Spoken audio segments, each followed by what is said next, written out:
Mothers of neurodivergent children looking for jobs, please have them listen to this episode.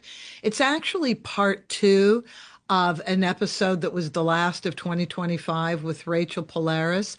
She founded the Neurodiversity Training Institute. She not only is a career coach for neurodivergent people, but she also works with employers and shows them how best to work with neurodivergent people. So she works both sides of the fence, so to speak. But she's giving us in this episode her projection for 2026. It's 3 points and how your child can really address important aspects of working with an employer so that they can be the people they are and relax and not worry, but also be able to choose jobs that are right for them. I hope you enjoy this episode. Well, welcome back, everybody. Wasn't last week's episode the absolute best? I actually feel good about the employment picture now that we had this wonderful conversation with Racheal Pallares, the founder and CEO of Neurodiversity Training Institute, which please go to that website. It was phenomenal. Just educating myself. I think we lost our co-host because I was ready to say, and our co-host John, but he lived through part one. That was an hour, and I think he's doing as much as he can. If he tunes back in, fine. I'm very flexible, as is Racheal.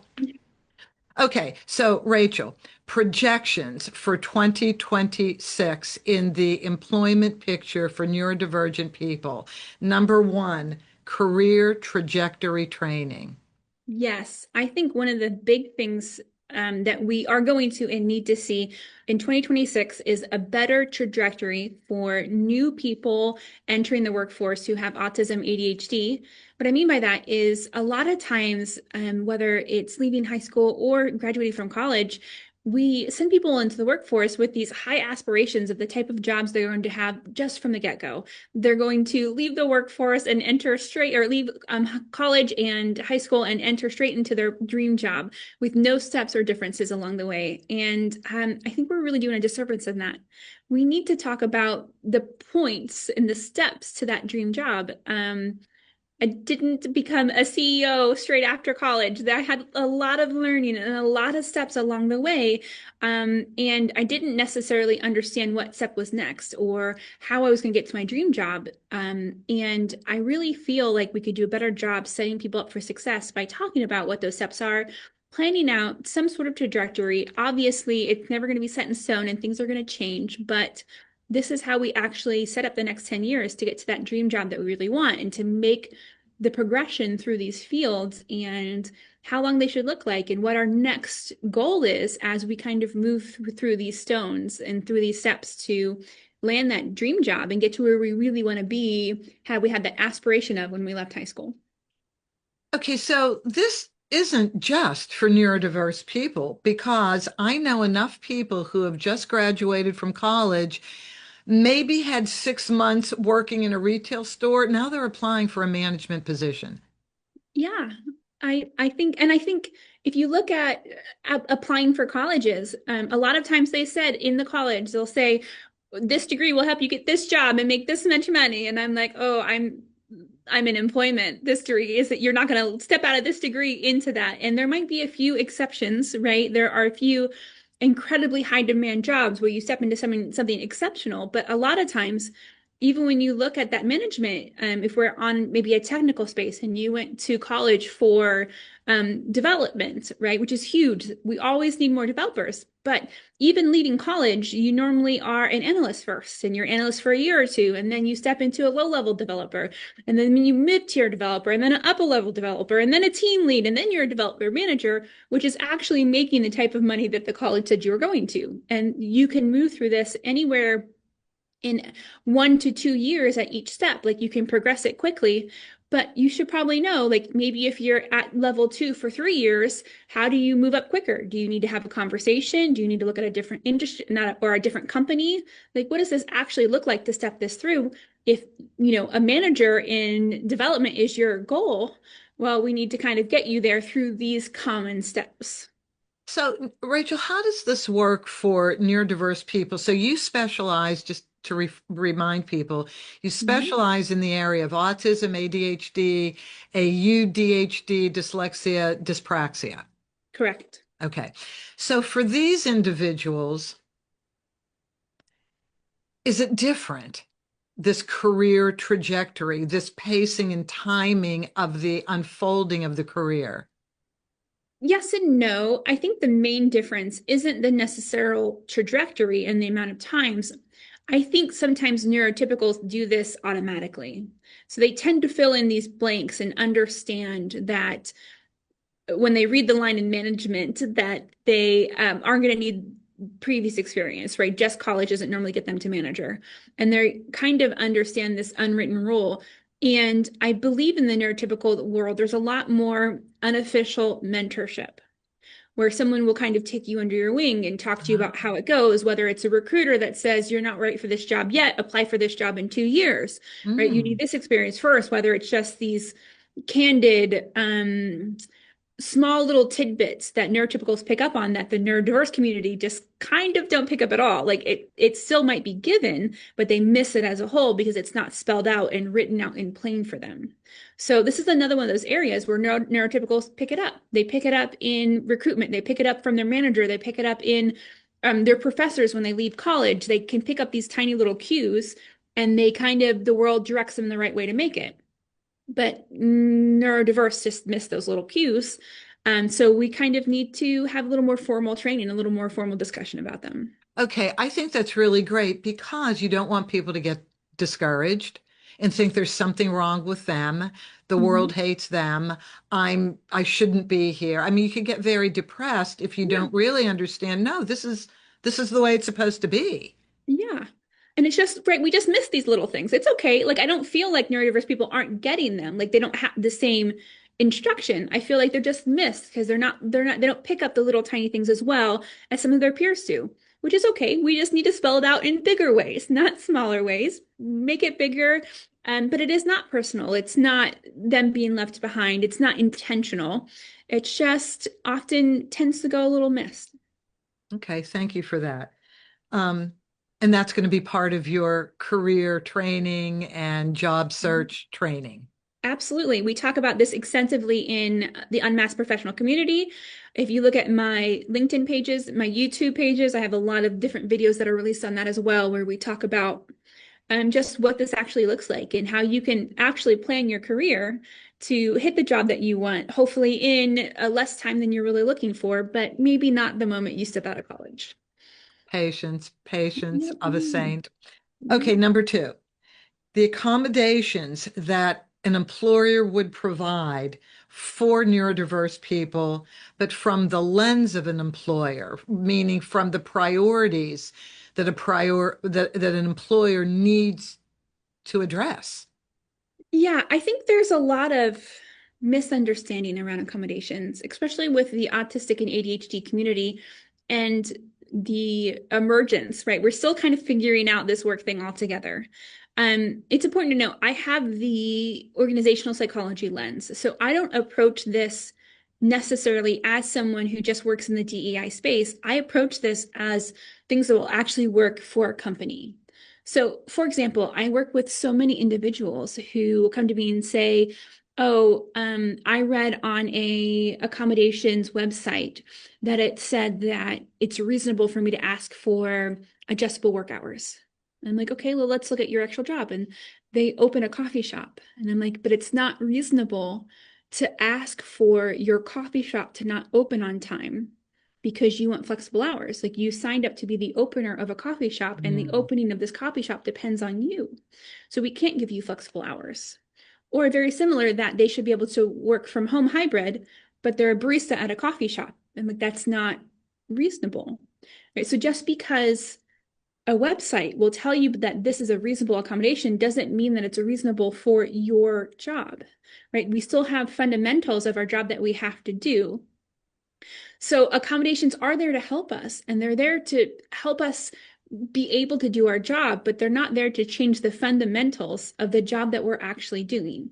So I think there's a lot of misunderstanding on what even great companies and great bosses are expected to do, because there's some things that they can't change and that it's not reasonable to make those kinds of adjustments for. I I'm going think to we're gonna give have you, a level set on that. okay, I want to give you an example that I've listened to some, they're called highly sensitive people. So autistic people, very functional, very intelligent, but there's some environmental issues that prevent them from doing the best. And I've heard lighting and the sounds in an office are sometimes two issues for highly sensitive people to be able to deal with. How can that be a conversation or an accommodation? I think for the most part, those are easy things to accommodate, right? In any work environment that I've ever worked in, it's been acceptable to have noise canceling headphones on. And I think noise canceling headphones are Oh, perfectly acceptable. I work mostly in corporate, right? Once again, if you're taking orders as a barista, like that wouldn't be acceptable. But there are certain areas where you can wear noise canceling headphones to quiet it down.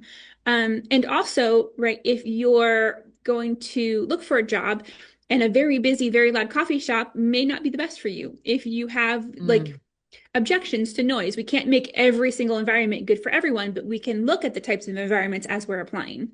So most office spaces, as long as it doesn't hinder the job and it's not a like safety risk, like you don't need to mm. hear a siren or something. Most of those are highly acceptable, and I've never seen an issue for them. I've known a lot of workplaces that actually provide noise canceling headphones or some sort of earplugs. In all my work and all the companies, I've never really seen that be an issue as long as it's not safety based. As far as lighting, I'm incredibly sensitive to lighting. Are you? At every single job I've worked at, I ask them to unplug the light over my desk. Every single one of Oh, them. Every single office job I've ever worked at in my entire life, I ask them to unplug the light above my desk. In my personal office, I do not turn my overhead lights on. I have two lights that go on with recording. Other than that, I am in a dark room with two lamps because that's how I prefer to work it. Now, if I'm in a cubicle where I have coworkers around, we might yeah. need to be like, I would like three lights off, but I only get one light off because I am, right, helping my coworkers and we're accommodating everyone. But the light that's directly over my desk, I personally never had a problem with having them unplug it so it doesn't turn on when we turn all the other lights on. And I think it's very similarly to me, I get easily distracted. If someone's consistently walking past my desk, I won't get work done.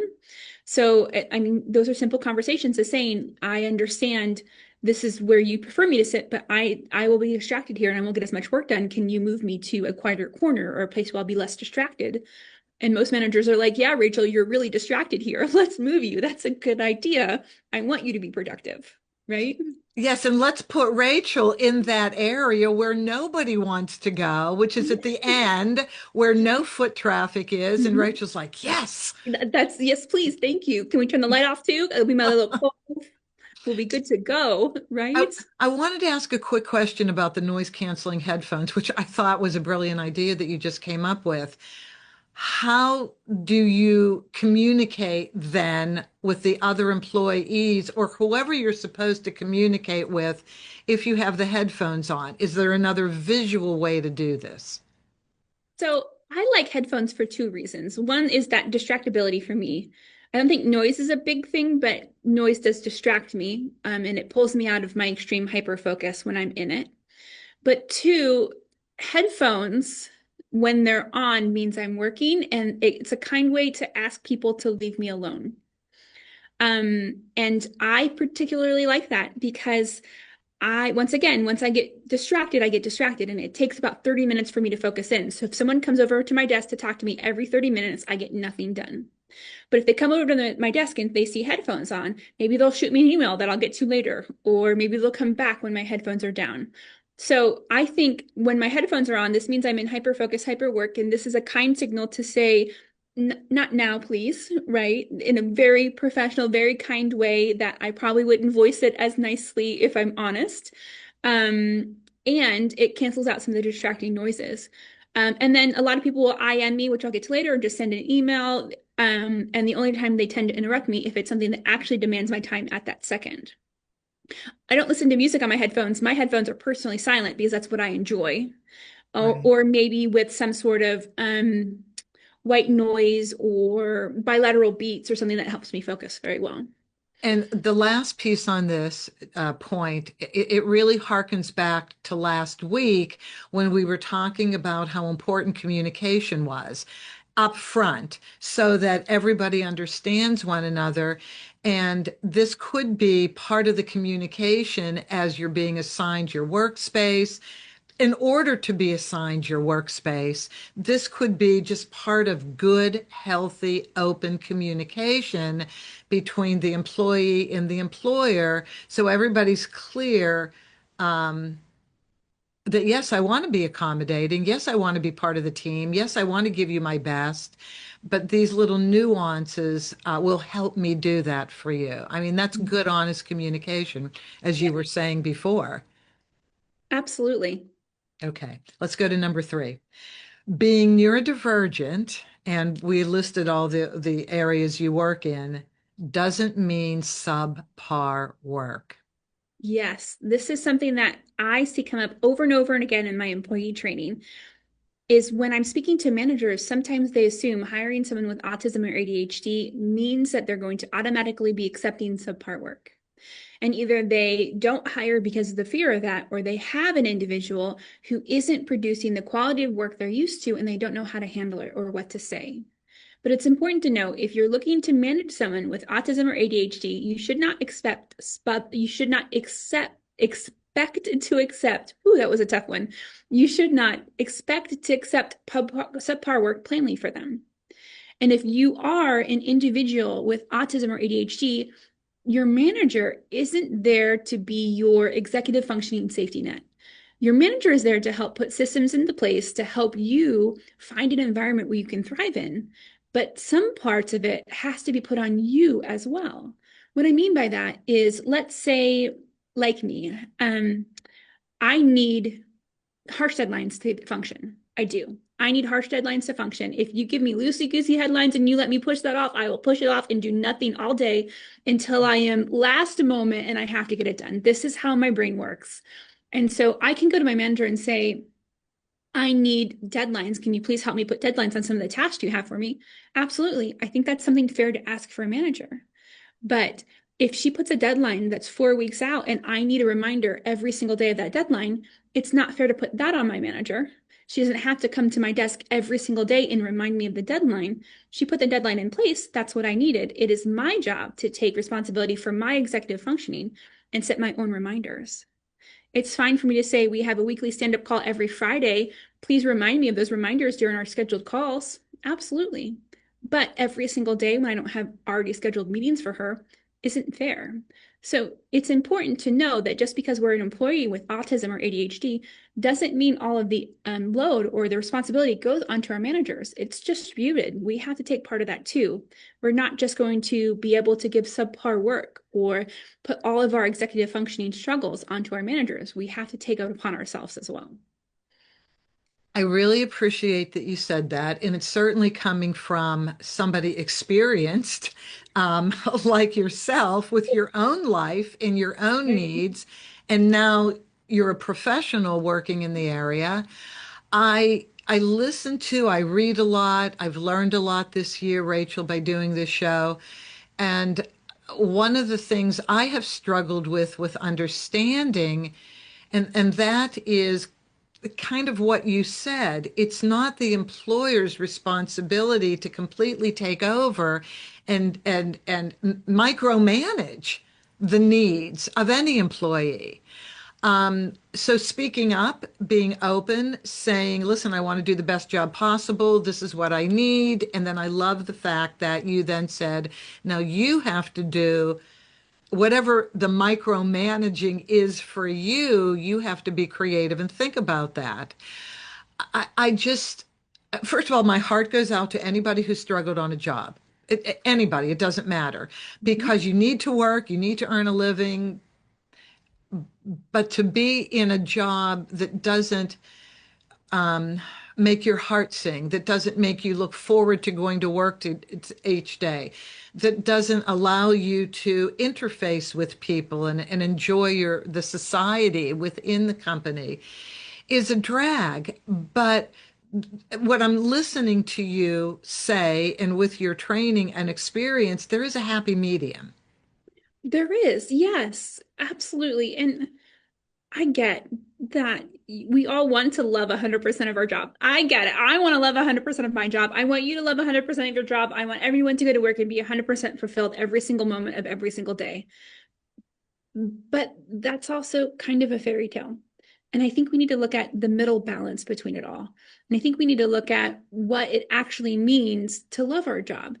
I know people, for an example, I love my husband. I love my husband with all of my heart, but there are moments I can't stand my husband. And I think that's natural. That's part of a happy, harmonious marriage.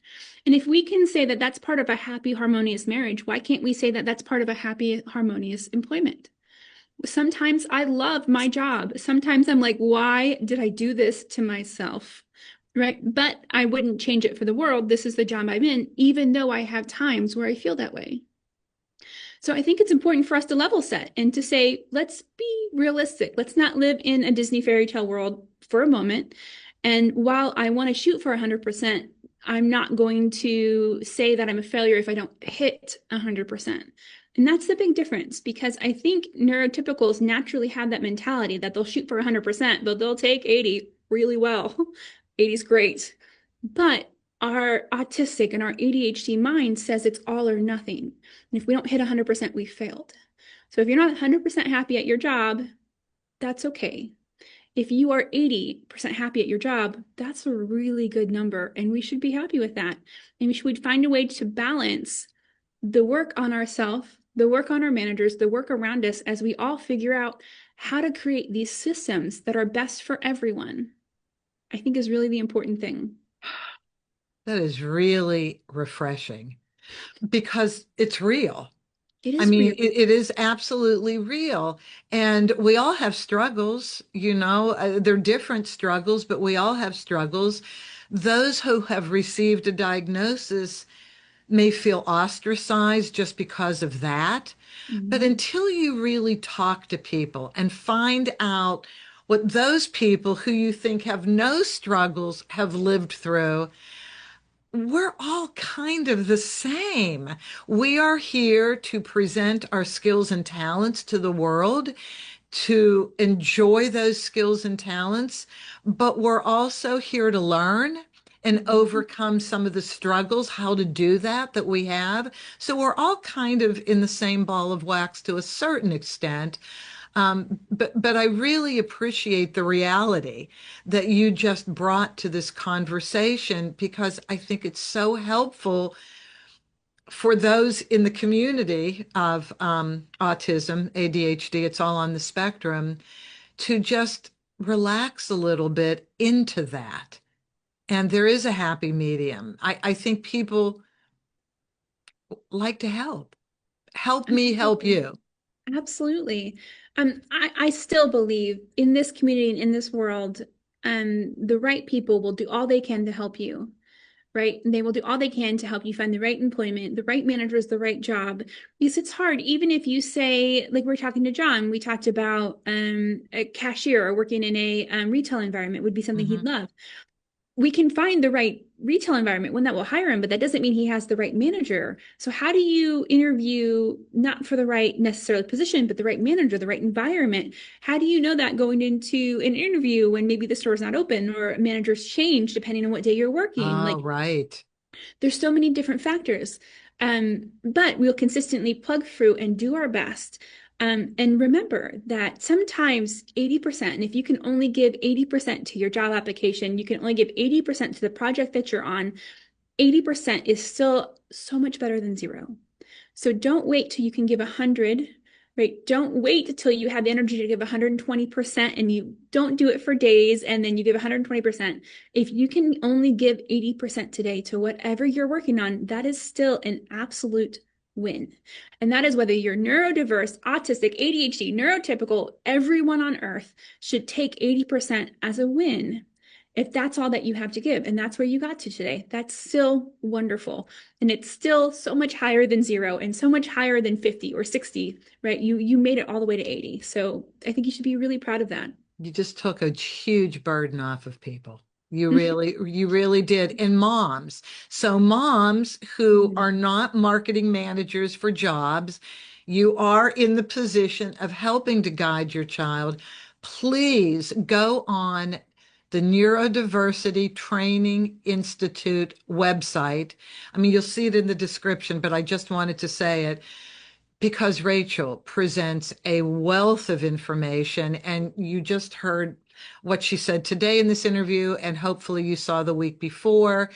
Um, I think the projection is good for 2026 with your philosophies, Racheal, and just the direction you've provided for everybody listening to this. So, moms, get busy, get on this website. I think, and get your child to go on the website too, because I think there's a brighter future than you may even think for your child.